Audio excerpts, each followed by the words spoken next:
On va parler du Paris Saint-Germain parce que Nasser Al-Khelaifi ne décolère pas. On le sait, il enchaîne les apparitions à la Coupe du Monde au Qatar. Mais pendant ce temps, le président du PSG donne des interviews aussi dans la presse internationale. Il y a eu Bloomberg et maintenant Marca, le quotidien espagnol. Et Nasser Al-Khelaifi a remis une couche aujourd'hui sur le dossier du Parc des Princes.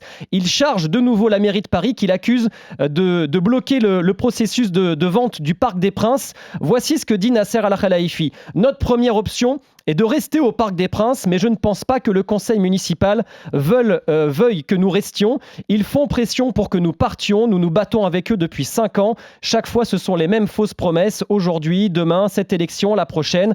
Le conseil municipal pense que nous plaisantons, mais ce n'est pas le cas. Nous sommes très sérieux quant aux autres options. Nous cherchons d'autres alternatives, car je pense que nous ne sommes plus les bienvenus au Parc des Princes. On peut dire clairement que Nasser Al-Khelaifi, messieurs, met le feu à cette histoire. Alors, est-ce que le Paris Saint-Germain peut vraiment quitter le Parc des Princes ?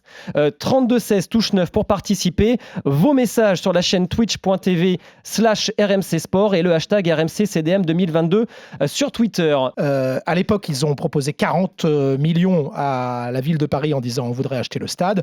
Pierre Rabadan, le représentant du sport à la mairie, avait dit la proposition avait été jugée trop faible, voire une blague.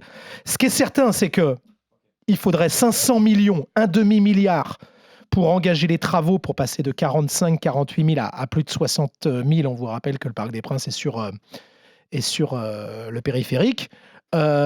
Évidemment qu'ils veulent être propriétaires avant de mettre un demi-milliard. Quand tu thunes ta caisse, elle n'est pas en leasing, hein, sinon tu la thunes pas ta caisse. Enfin, tu vois ce que je veux dire ? Si tu es propriétaire d'une voiture, si tu es en leasing, tu mets pas des options dessus. Ça me paraît assez évident et de jouer là-dessus, ils ont aussi raison de faire pression. Jordan Lefort, défenseur du Paris Football Club, est-ce que c'était envisageable, toi, de voir le PSG dans un autre stade que le Parc des Princes ? C'est compliqué à imaginer, parce que je me souviens même moi quand j'étais petit, j'allais au stade et tout, je pense qu'il y a une vraie histoire avec le PSG au Parc des Princes. Après, voilà, il y a des pressions qui sont faites par le PSG pour acquérir le stade, chose que je peux comprendre. Après, je pense pas qu'il y ait 36 000 solutions aussi si c'est pas le Parc des Princes. Je les vois pas jouer une année au Stade de France, je vois pas reconstruire un stade à Paris. Donc, je pense qu'il serait bien de... L'option, elle est qui ferait plaisir à Carl Olive. Il y a le centre d'entraînement à Poissy, il y a des endroits où on voudrait aller. Je pense qu'on perd le Paris maintenant. Quand c'est Poissy, c'est plus Paris.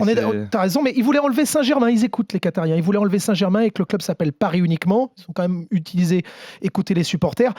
Tu perds une grande frange de supporters. Là où tu as raison, c'est que la Roma, la Lazio, à l'Olympico, c'est quand même dur avec la piste d'athlée. Mais s'il faut aller faire pression et jouer au Stade de France, ils n'en sont pas incapables.